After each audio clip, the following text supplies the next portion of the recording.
So Conservatives don't want to bring the Parliament back to have a conversation, to have an active debate, to have a really fulsome kind of exchange of views and values across the country and try and put forward things. They want to have they want to go in so they can call an election and dissolve it for the next 2 months. So, which would be a reflection of the will of the legislature. You can't not show up to work because you're afraid you're going to get fired. Don't worry, everybody. Justin Trudeau has totally got it under control. What a humiliation all of this has become. But how exactly did we get here in the first place? Today's going to be another eye-opener for you. I'm Jasmine Lane. This is Over Opinionated. Subscribe, like, share, comment your thoughts down below. Give me a follow on other social media platforms. A couple stories to get through today.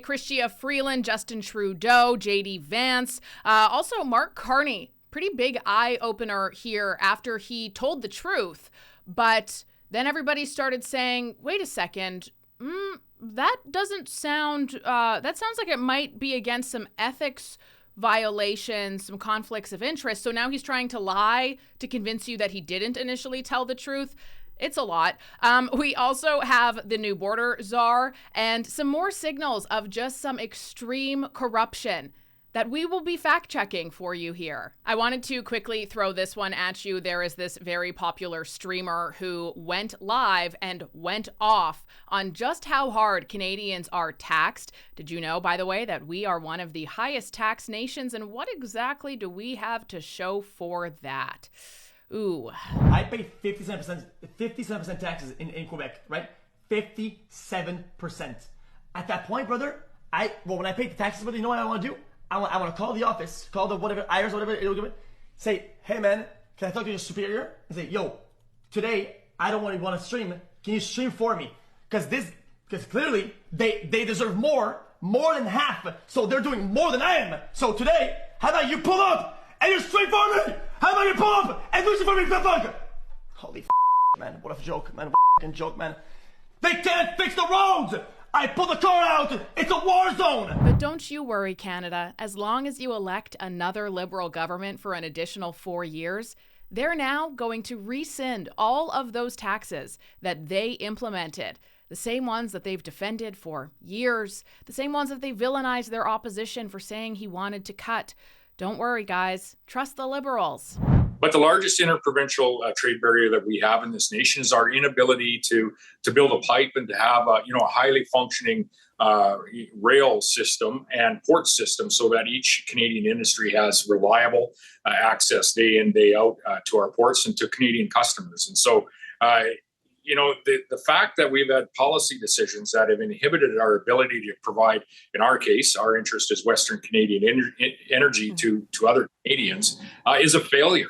By a failure in leadership of the Liberal government. Now we see them, changing their position, leadership candidates, and even the Minister of Energy changing their position on national infrastructure like pipeline infrastructure, Energy East infrastructure. But they've been the problem, and they've been the holdup for far too many years. Diversity really is our strength, so they say. Unless it has to do with diversifying our nation's exports and economy, so that we aren't in the situation that we are currently in. Scott Moe continues on with this, and this is golden. So you mentioned Energy East. It's clear that project is dead, that particular project. It would have to start from scratch at this point. How likely, really, looking at the commercial environment right now, is it that we would see a West East pipeline in Canada? It's dead because the Liberal government killed it. There's also no industrial partner to take it on right now, right? At this moment, if we're talking about the future. There was until the Liberal government killed it with the introduction of Bill C-69. Like, these arguments are just so weak, and every single thing tails back to, the Liberal government's fault. Yet you have all these people on mainstream media saying, no, it's because there isn't any investors. Well, there was. Why isn't there now? They're horrible policies. Crazy how that would drive investment out of your country. That's just the wild, what? I can't even believe that. No way. And people should remember why we are vulnerable in this nation when it comes to being energy secure, why we have really an inability to participate in the energy dominance conversation that the U.S. Wants to participate in and wants to get to, is because of the policy decisions that we've made over the course of the last 9 years. And who pushed all of those policies? Mark Carney did, and Gerald Butts, who have been secretly behind the scenes, not so secretly for Mark Carney, infiltrating the Trudeau government with all of their wacko ideas that make them incredibly wealthy. You know, it's so bizarre to me that Jagmeet Singh talks about billionaire buddies. That's like one of his top lines. Who the hell are Pierre Poilievre's billionaire buddies, by the way? Because you have one that is now trying to run for leader of the Liberal Party that you haven't said anything about, who is a billionaire. He has a company that's worth over $1 trillion that he recently pulled out of the Canadian economy to move it to the US, where taxes are lower, after he advised Chrystia Freeland and Justin Trudeau on the capital gains tax hike, which his own business then decided, yeah, this is stupid. We're not going to invest here. So they pulled their own business out after his policies. Just really think about that. I have a lot to get into today about the corruption, the facts about Mark Carney, Justin Trudeau, what they're doing, the psyop that they are operating in this nation. But there's a couple of other things I want to get to first. So Dominic LeBlanc and a bunch of the premiers are down in the US right now, and they're pleading the case for Canada. They're doing the PM's job because he's in Paris, which we'll get to soon. Yikes. And I just wanted to point out this one thing. A reporter had asked LeBlanc, do you think that the tariff situation has been heightened to the level that it has? Not so much due to what the problem actually is, but due more so to the fact that Donald Trump has a personal vendetta against Justin Trudeau for good reason, I would like to add. I'm not a psychologist or a psychiatrist. I don't spend my time imagining what motivates people. I have a job to do as Canada's finance minister to try and strengthen the economy of Canada. Our most important economic relationship is with the United States. It has been a source of prosperity and security for both countries for decades. I have to slow this next part down because it is so wild. So the question had moved on to that lady who's beside Dominic LeBlanc, and she just, this whole situation is so uncomfortable and weird. Okay, watch this. So in order to sort of to change the benefit calculation of the White House and the president with regards to the imposition of those tariffs. So can you just clarify who you're meeting with? Mr. Lutnick, and you said... What is this? That is so what? I don't know what that was. That was super weird. Okay. So that was the word salad from Trudeau's representatives while he is down in Paris. And here is what Danielle Smith had to say, who's down there with a whole bunch of the premiers right now. And it really just goes to show who is probably doing a better job at all of this. I think diplomacy is working. I think that the fact that we got a 30-day reprieve was because we agreed to work on the cross-border problem of fentanyl. I was pleased to see the federal government announce a fentanyl czar, and my administration has already been in touch with him to talk about how in Alberta we can lend to the success of those efforts. So what I would say is what I've seen from this president is that he is prepared to make a deal. We've made a deal on that. I think we can make a deal on steel and aluminum by making very much the same argument that I've been making on energy and critical minerals. We've won the argument that those raw materials are essential to American success. It comes in, it makes value-added products, it creates good American jobs, it creates good American products that we buy back. Same thing for aluminum. They just do not make enough for their defense industry, their auto industry, and their critical needs. So I think aluminum, we can make the very same argument. And on steel, we buy as much steel products from them as they buy from us. That compared to Chrystia Freeland, who made yet another fateful appearance on CNN. Our retaliation is going to be a lot more surgical than that. We are going to go after American stakeholders who matter to the White House. I have proposed a 100% tariff on all Teslas. I am calling on all the countries that are affected by this tariff to join us, and our retaliation will target specific Trump constituencies. I just cannot get over the fact that all of the Liberal candidates are going to plead for Canada and talk highly about Canada and issue weak threats to the Trump administration and Americans. Oh, we're going to turn off the lights. Oh, we're going to hit you really hard. I'm putting notice on Donald Trump, according to Jagmeet Singh. Meanwhile, those outlets have literally spent the last 9 years crapping on Trump. Trump doesn't like those networks. He doesn't respect them.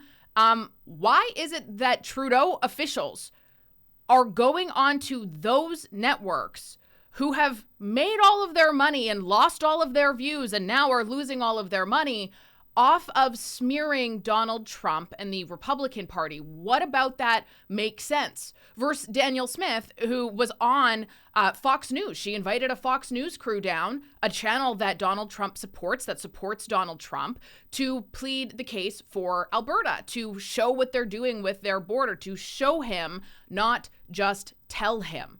Speaking of which, we're going to get into the new border czar that Justin Trudeau has appointed. What we needed was a real fentanyl czar, somebody that was ideally approved by the U.S. as well, which clearly didn't happen. But in this time crunch, what we got instead was another Trudeau insider. Now, don't get me wrong, Kevin Brosseau did serve for 20 years in the RCMP. And according to the government website, Kevin Brosseau has a Master of Laws, Common Law, Corporate Law, and Indigenous Law at Harvard Law School. It's kind of weird how many people from the Liberal Party come from Harvard Law School.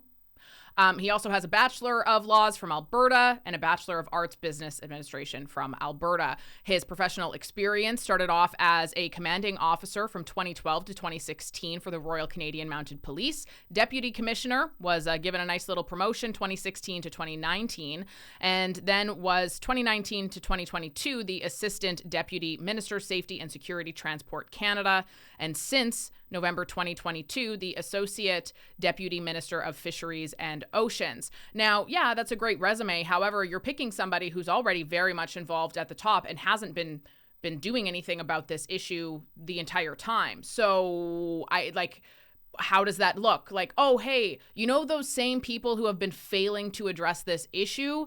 We're just going to hire them to fail to address this issue continued. And it's also somebody that has deep loyalties to me, Justin Trudeau. I'm afraid, I'll say it, some of these bosses are connected to funding of the Trudeau Liberals. I'll just drop that because it's true. And I believe the Trump administration knows it. But hey, we don't need a functioning government at all. That's what premiers are for, right? Justin Trudeau is far too busy living like a king these last couple of days. He's down in Paris, visiting with his friend Macron. And why does he need to be here when the unelected man who's been calling the shots all along is doing the work for him like he always has been? This is for real about to get very juicy, so stick around for it. But I did just want to highlight Mark Carney, who told the truth about something and then realized, ooh, they probably shouldn't have known that, and decided to try and backpedal. So let's just listen to what he said a couple of days ago. Our Foreign Minister, Melanie Joly, our Finance Minister, Dominic LeBlanc, Public Safety Minister David McGuinty, Industry Minister François-Philippe Champagne, and all the ministers. There's a huge Team Canada effort going on. They keep me informed kindly. I provide some perspective on that, and particularly with respect to where we go from here. That's kind of weird, isn't it, to have an unelected guy be consulting with and being asked for advice about official Canadian government business. Yeah, of course, that really didn't look good. Last point, obviously, I'm running to be Liberal leader. I am not currently part of those negotiations. They keep me informed kindly. I provide some perspective on that. We have a great team led by our ministers of finance, foreign affairs, public safety, and the Prime Minister that are having those discussions right now. And particularly with respect to where we go from here, the next phase of potential discussions. And I really want to highlight Ruby Dalla, who is running for the Liberal leadership race against Mark Carney right now. And Ruby, by all accounts, is very much more of an anti-establishment type of a gal. She is one of the most conservative liberals, aka a normal liberal, that I've seen in this country. And she has been calling out Carney a lot lately.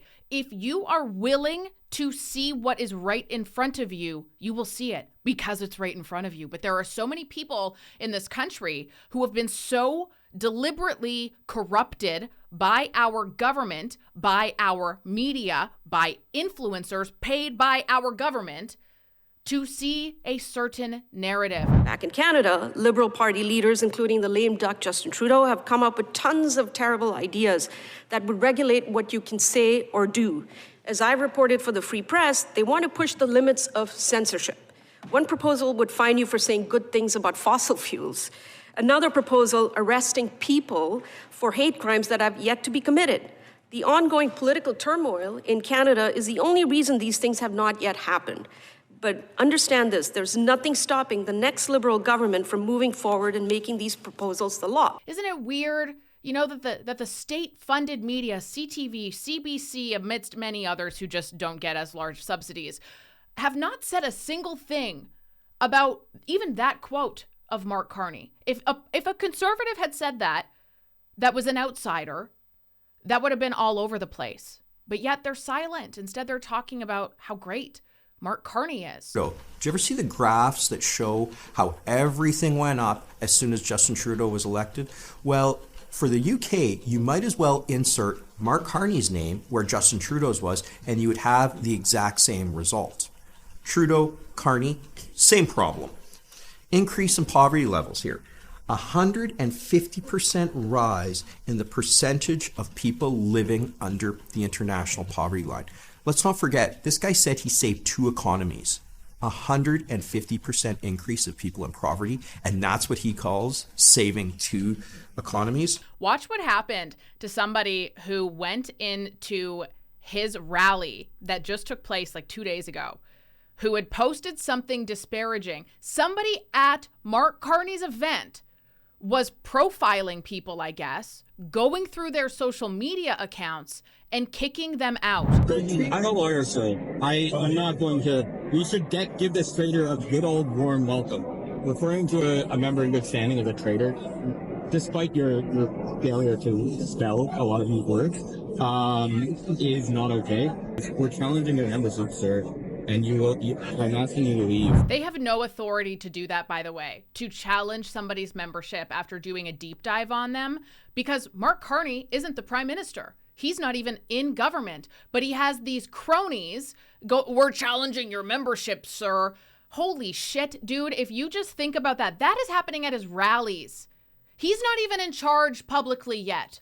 Imagine what things are going to be like when he is. Now, what does that sound like to you? I don't want this video to go on for too long, and we still have the remaining clip from the beginning of this video to play, which I'll close out with. But I have been doing a lot of research into the PSYOP that has been happening in the country of Canada, largely funded by the Liberal Party of Canada for decades, by the way. And I'm going to be sharing more bits and pieces of the information I've been uncovering with you. Definitely a lot more heavily tomorrow. A lot more Mark Carney, PSYOP, you're being brainwashed is coming for you. But I did want to leave you with this first before we get to the remaining clip from CBC there. Here is a fact for you. If you're wondering why there's so much support for Mark Carney, a lot of it is bots. I have personally found in the thousands of bot accounts pushing Mark Carney's narrative. There seems to be some foreign interference happening there, which we will dive much deeper into in due time.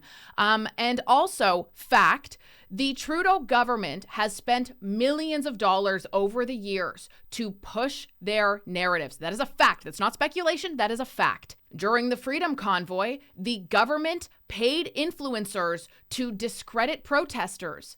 The government paid influencers to call them racists and extremists. Another fact, okay?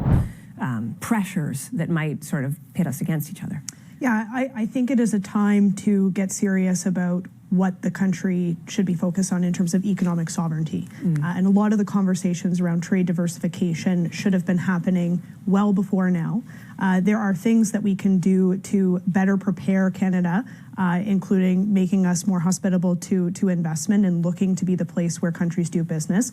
I think the carbon tax is very much a part of that equation, but also a lot of these conversations and ideas and proposals, while valuable, should be discussed in Parliament. And right now we are not sitting. We are having fancy meetings in Toronto with the same 200 people that get in a room every time there's a fancy meeting in Toronto, and expecting that to drive different thinking and different decision making. So for all the talk of Team Canada, it falls pretty flat when we can't even bring Parliament together to discuss some of these ideas as Parliament. I'd like you to pick up on that point, Michelle, because it is, I mean, I'll say as a journalist, it feels quite strange that there is so much happening in the country and to not see that debate happening. How defensible is it that Parliament isn't sitting right now? Well, we're in a unique situation where there's a leadership going on, and let's face it, the Conservatives don't want to bring the Parliament back to have a conversation, to have an active debate, to have a really fulsome kind of exchange of views and values across the country and try and put forward things. They want to they want to go in so they can call an election and dissolve it for the next 2 months. So, which would be a reflection of the will of the legislature. You can't not show up to work because you're afraid you're going to get fired. They are working. They are doing things. And I think that right now, probably what Canadians actually want people to, I'm not sure that they think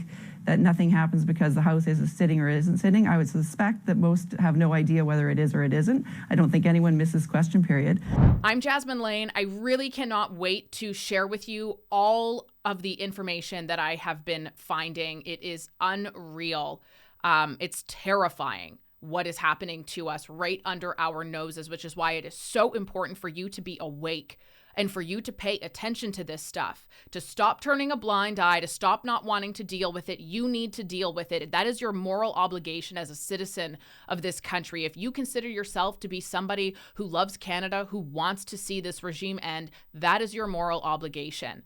So you better start sharing this news with as many people as you can, because people have been brainwashed literally for decades in this country to not see these things when they're right in front of you. Please subscribe to the channel. It means so much. I feel like I'm starting to get into dangerous, you're gonna get demonetized soon territory. So just a heads up, again, no pressure whatsoever. Times are so tough, I understand.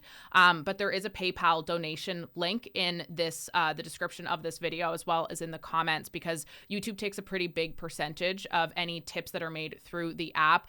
I'm a one-man show, completely independent, so it really does mean the absolute world to me. But again, please, no pressure whatsoever. They keep me informed kindly. I provide some perspective on that.